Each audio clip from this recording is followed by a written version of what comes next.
Previously on Dragon Ball Kakumei, after Daishinkan warns all gods and mortals from all 12 universes about the multiversal war to come, the warriors begin their training journeys in search of strength for future battles. Gohan goes to Universe 11 to ask for the Pride Troopers' help, who agree to accept him on the team as long as he passes a test. After his new pupils, Goten and Trunks, are rejected in Beerus' planet, Whis takes them to a planet called Crape, where the boys begin training to better balance and combine their powers. On Earth, Piccolo begins training with the Namekian duo from Universe 6, Sonel and Polina. In Universe 6, Frost challenges the legendary assassin Hit to a fight with the aim of learning his techniques. And on planet Sadala, Vegeta gains the respect of the Saiyans through force and will begin to prepare them all for what is to come. What will the next steps of our heroes unfold? Find out now.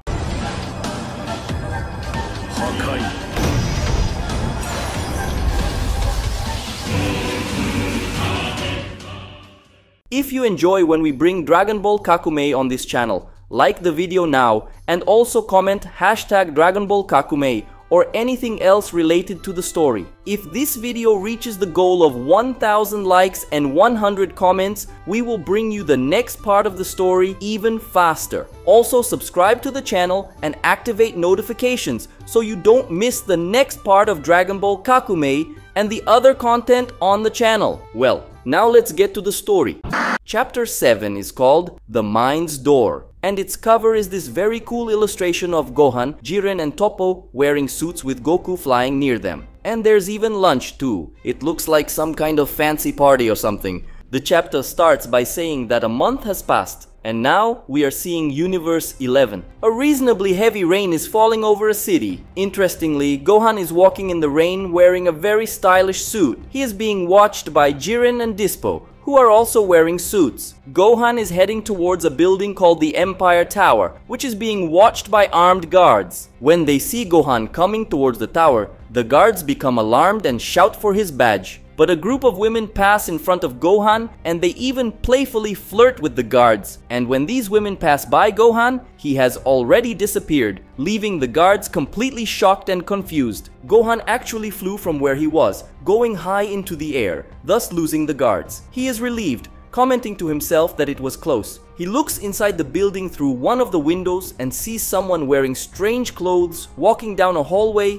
carrying something. Gohan goes to the window, waits for this person to pass by and then breaks in. After entering, he contacts Jiren via a communicator watch, asking him what he does now. Jiren tells him to go to room 128 and get a green bottle that will be in a small box. It is a very dangerous artificially created virus that this agency wants to sell to a neighboring country that is at war. Jiren says that Gohan has to do everything he can to stop them. Obeying Jiren's instructions, Gohan begins to look for the room while feeling quite pressured by the responsibility he now has in his hands, emphasizing that if he fails, countries and even entire continents could suffer. He only has one chance. Despite his fear, Gohan is filled with determination and prepares to do what has to be done. When he opens the door to the room, he sees that there are some people gathered there. In fact, it is a real gang or mafia. One of those present at the meeting asks who Gohan is and what he wants there. Gohan, without any talent for lying, says that he is in financial control and is there to carry out an audit. Of course, no one believes what he's saying. Gohan sees the container he's looking for,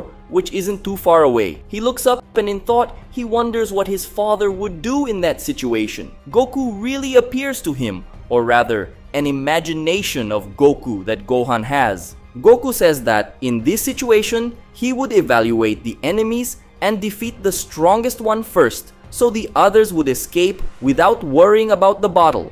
Gohan finds that funny, saying that he should already know how his father would think. He thanks Goku anyway, and Goku leaves. Gohan, now knowing what to do, forms a small sphere of energy in his hand and, insisting on the lie about the financial audit, says that everything is in order. He throws the energy onto the table, which releases a strong light that spreads across the place, blinding others. This little time of people at the meeting being blind is enough for Gohan to grab the container and run away. He apologizes to his father for not following his advice, as he has no intention of hurting anyone there. Gohan flies down the stairs. He tries to remember the structure of the building that he apparently already had access to before starting the mission, and if his memory is correct, one more turn and he will be out of there. When Gohan turns into one of the corridors, he comes face to face with those two guards who recognize him. He breaks to avoid the guards, but when he looks back, he sees the meeting members chasing him. Gohan is now surrounded. Behind him, the members of that meeting, and in front of him, the guards pointing their guns. A while later, Dispo is asking Jiren what they are going to do now, and Jiren replies that he doesn't know. They receive a message from General Caceral over the communicator. The general says that on their part, everything is going well. Jiren says it's been 30 minutes since they heard anything from Gohan. Caceral then instructs that if he doesn't respond within an hour, Jiren must intervene. After that, Caceral reveals that there is another reason for this call. He also called to give the news about Belmod. This makes Jiren and Dispo curious, asking how he is. Caceral says Belmod is with him right now. At this moment we see Belmod standing, but now with a very different appearance. His body is very thin, dry, and still covered by some bandages. Belmod says he's been through a pretty bad situation, but it's going to take more than that to take him down, especially with this upcoming war. On planet Grape, Goten and Trunks are very tired from training, while Whis is enjoying some treats. The two boys attack together with a punch that hits the machine created by Whis, but they don't seem to have achieved the perfect synchronization to burst the balloon in the center. Trunks scolds Goten, saying he made a mistake. Goten agrees with the reprimand and focuses on doing better. While concentrating, Goten tells himself to focus. However, he wonders about a thick, warm feeling he just had. He reflects on the instruction to be in touch with himself and seems to realize something about it. Whis carefully observes what is happening to Goten and seems to like what he sees. The moment he concentrates, Goten finds himself in a completely dark environment and he wonders what this place is. In the midst of all this darkness, he sees a big door in front of him and wonders what it is. Goten approaches the door and extends his hand to touch it. He wonders what's behind that door and if it has any connection to what we said about facing their own demons. As he approaches the door, Goten becomes more tense, revealing that he feels a pressure. When the touch is about to happen, he hears a voice calling him and starting a countdown. The one counting is Trunks, who is about to throw another punch. Goten, however, comes back to reality and tells Trunks to wait. Trunks doesn't believe this and asks if Goten is kidding him. Goten also can't explain what's going on, and Trunks says that Whis doesn't explain anything to them. Whis happily chews his food, catching the attention of the two boys, who get a little annoyed. As they stop to reflect on this, Goten comments that without Gotenks powers, things are a little more difficult than they expected, but if they look beyond their own strengths, they can come up with an answer. In his thoughts, Whis notes that they are beginning to learn and appears proud of his newest disciples. At Gohan's house, Pan sneaks through the window and escapes from the house in the middle of the night. As she crosses the night sky, she reveals in her thoughts that she is very anxious to train. Piccolo told her to join him in the southwest forest the day she felt ready. It seems that day has arrived. Already in the middle of his training, Piccolo warns that Pan will arrive soon, so they should start. He's talking to the two Namekians from Universe 6, Saunel and Pilina. He asks them to show what they can do 2 years after the Tournament of Power. Saunel looks a little proud and says that Piccolo will see the new technique they developed. Taking off his heavy cape, Piccolo tells him to stop talking and show him once and for all. After 20 minutes, Pan arrives and she immediately recognizes them, seeing that ki auras are being emanated in the middle of the forest. The three Namekians are emanating their energy at great intensity, with some injuries on their bodies, indicating that an intense fight took place there. Piccolo seems happy with what he saw, and says that he has to admit that the two of them have become very strong and have taught him something very interesting about their race. Saunel and Pilina like to hear that. Pan arrives ready to start, saying that she wants to train too. Obviously, she is greeted with a smile from her almost grandfather. A month before all this happened, Hit and Frost prepare to start a fight, remembering that a while ago we saw Frost challenge Hit, but the result of that ended up not being shown. Now we'll see what happened. As the two Universe 6 warriors face each other, the pressure builds little by little. Whoever attacks first will certainly win the battle, because at such a level, every move can be decisive. Hit is the one who makes the first attack, firing a concentrated impact wave from a distance through the movement of a punch in the air. Frost is unable to dodge, being hit squarely in the middle of his body and injured by the attack, leaving him in shock. With excruciating pain clear on his face, Frost wonders how Hit is doing this. It's as if the legendary assassin's hand is on his heart, pressing down on it and immobilizing his body with chains. In desperation, Frost tells himself that he has to resist and gives a smile despite the terrible situation he is in now. Seeing that Hit has started to use his time skip technique, Frost uses great strength to free himself from Hit's immobilization, while a scream reveals all his effort to achieve this feat. He admits that it was close, but it's his turn to counterattack, and now he knows where to hit to hurt the enemy really bad. Frost disappears from where he is to arrive at high speed on Hit's back. He says maybe he was wrong. Hit doesn't hate his own life. On the contrary, he loves his life, taking great pleasure in lacerating his enemies. Suddenly, a blow hits Hit's body, but surprisingly, the attack didn't come from his back, but from his front, with Frost punching him square in the heart while saying that he's doing nothing more than retaliating for the last attack. But something strange happens to Hit, leaving Frost surprised and confused. When he looks around, sees several Hits close to him. Frost asks if those are clones. Hit says no. In fact, they are all just one. Accumulating energy in their hands, all Hits launch an attack at the same time, surrounding Frost. Frost escapes at the last moment and then appears relieved since he had barely escaped. However, he notices something falling behind him, something that leaves Frost in complete shock. That is nothing more, nothing less than his own leg, which was severed without him even knowing how. A strong dizziness affects Frost, who wonders what is happening to him. In an instant, he sees his vision blurred and darkened. In the next instant, he no longer sees anything. Now going back to the present time. A month after this confrontation between Frost and Hit, Vegeta is training combat with a Saiyan in Sadala, scolding this warrior for revealing his movements too much when attacking. Vegeta punches the Saiyan squarely, making him immediately recoil in pain. Vegeta says he should know the difference between being hasty and creating openings on purpose to counterattack. Around them, there are several other fallen Saiyans, indicating that Vegeta has already beaten several of them. He says they will take a break now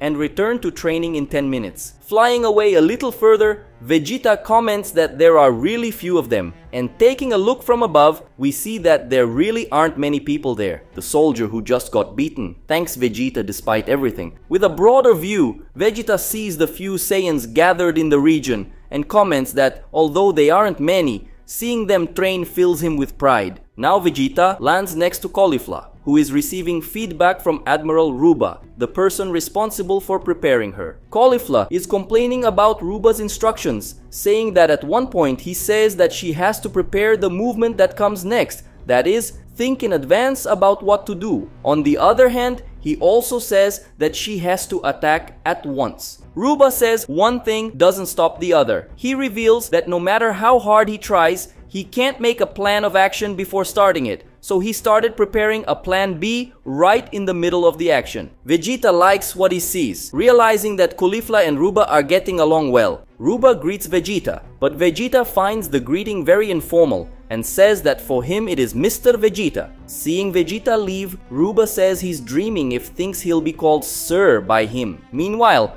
Caulifla threatens her companion, saying that he will suffer and that she has a plan B. Vegeta's next stop is where Broly and Kale are being prepared under the instruction of Admiral Fennel. At this moment, Fennel is addressing Broly, saying that he has to stop repressing his energy and deal with it. Now about Kale, Fennel says she should gain a little more confidence. Kale's lack of faith in herself is what blocks her. Getting very close to Kale with a slightly strange smile, Fennel says that she is a very smart woman and that she saw this from the beginning. This makes Kale blush a little as the Admiral's hand touches her shoulder. Was this a prank, and did Kale like it? Well, at least Vegeta liked what he heard and tells Kale to listen to what Fennel says, so she can go far. At another point, Admiral Lyriac talks to Kaba. Lyric says that in the month he was with Kaba, he can see his younger self in him. Lyric says that Kaba lets himself be carried away by his emotions, but a true Saiyan isn't like that. Logic, patience, and bravery must come before instinct, haste, and doubt.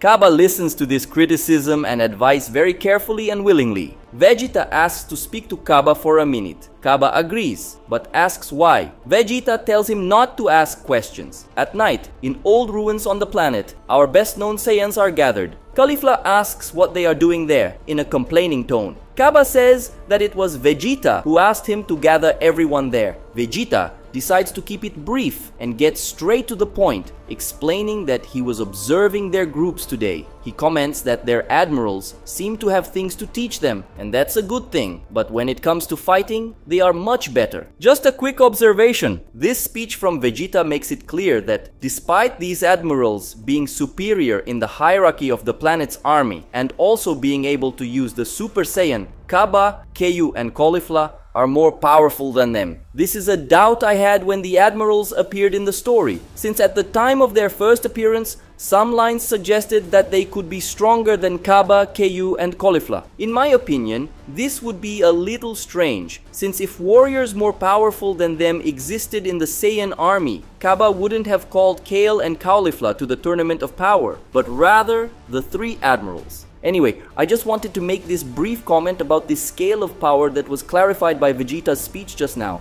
Continuing, after commenting that the admirals, despite being wiser than these young warriors, are inferior when it comes to power, Vegeta decides that every night from now on, they will meet to fight. Transforming into Super Saiyan Blue, he asks everyone to use their best forms. With great excitement, Caulifla explodes the fiery and electric aura of her Super Saiyan 2, revealing with a scream that she can't wait. More restrained, however, showing his satisfaction with a smile, Kaba also transforms into Super Saiyan 2. Even more restrained, certainly controlling herself to the maximum, Kale evokes her legendary power. Broly becomes very attentive when he sees Kale's power emanating, certainly noticing the similarity in their powers. Vegeta tells Broly to use the form he used during their fight, no matter how much he loses control. Broly says that since that fight, he hasn't used that form again, and all he has of it are vague memories. This means that Broly doesn't seem to know how to use those transformations that we saw on Earth. Vegeta quickly understands the situation and asks Kale to help him. Kale agrees and actually seems to like it. Vegeta says that in the meantime, Broly's Super Saiyan will be enough. All the other Super Saiyans present their agree with this, showing this agreement through their expressions. Vegeta asks if he's ready. Broly's response is to evoke his power, releasing a dense aura of energy while showing great effort in his expressions and exploding his power with all determination. For a moment, the pupils disappear from Broly's eyes, and his hair changes color and appearance. In the next instant, he announces the arrival of his Super Saiyan with a thunderous war cry, expelling power. After transforming, Broly prepares for combat. This is how Chapter 7 of Dragon Ball Kakumei ends. Chapter 8 is called Solo vs Trio, and its cover is this beautiful illustration of Broly alone on one side, and on the other is the trio Tien, Krillin, and Yamcha. While Chapter 7 ended with the Saiyans about to face each other in the middle of the night, Chapter 8 begins with the arrival of dawn. In the sky, Vegeta contemplates the dawn, bathing his injured body in the rays of morning sunlight. Below him are the other Saiyans. Kale, Kaba, and Caulifla are down, their bodies badly injured. The one standing is Broly, also showing some injuries, but much less than the others. Among the fallen, Kaba and Keiyu show, with their smiles, satisfaction with the result of the training. Caulifla, on the other hand, doesn't seem all that pleased. The first to stand up is Caulifla, commenting that without a doubt Broly's potential is as great as Kale's. Kale is also trying to stand up, but she is more shaken and in more pain than Caulifla. Broly just smiles, either flattered by Caulifla's compliment or proud of Kale's supposed effort? Maybe both. The person who is most proud of Broly is certainly Vegeta, who in his thoughts comments that the greatest Saiyan has reached a level of power that he could never imagine. His strength now has nothing to do with what he had during the fight against him and Kakarot. Vegeta praises Kale, saying that she impressed him last night and that she will be a great teacher for Broly. For Caulifla, Vegeta says that she will have to take this stage that she just reached as her main asset. She must train to maintain this form and achieve it more easily. With these words from Vegeta, I think we can conclude that Caulifla has gained a new transformation. Caulifla expected a better compliment from Vegeta, commenting that apparently it would rip out his tongue show some pride in her. But Vegeta doesn't seem embarrassed to admit it, telling her not to think he's not proud. This surprises Kaba and also Caulifla, who is a little embarrassed. Caulifla cuts the subject short by saying that they have to go back because it's daytime. A while later, they return to the training field, where Ruba's group is gathered watching someone emanate a high amount of K. Even from the back, we can see that this person is that soldier that Vegeta beat the day before. Kaba comments that they started very early today. Ruba explains that no one wanted to go home last night, so they spent the night training. Talking to the soldier he beat yesterday, Vegeta compliments, saying that he's starting to understand. The soldier is very happy and says that thanks to Vegeta, he is able to explore his full potential, and he's not the only one. Vegeta notices that there are a lot of new people there, men, women, and even children, who seem inspired to train. This soldier explains that these people are his friends, and also friends of friends. After learning about his training with Vegeta, they got a taste back for combat. An older man, who claims to be the dean of a region 2,000 kilometers away, confesses that he was intrigued by the story of a man who would train Saiyans like in the good old days. Another man introduces himself as a former soldier who, after training there reached his ears, thought it might be good to return to work. Vegeta ponders some things after hearing all this. He says everyone should know what awaits, then asks if they're ready to take the risk. The one who responds is another man, saying that there is no other choice. If they don't fight, no one will fight for them. The old man speaks again, saying that if they die, at least they fought to the end. After all, they'll never really be ready. Vegeta really likes to hear these things, showing an excited smile on his face, saying it's about time. Talking to Kakarot in his mind, Vegeta shows hope that maybe they can actually win. Equally excited and hopeful are the three admirals, Leriak, Fennel, and Ruba. After a month of training, our warriors are finally starting to reap the rewards of their hard work. How much more will each of them evolve before the day of war finally arrives? Find out in the next chapters of Dragon Ball Kakumei.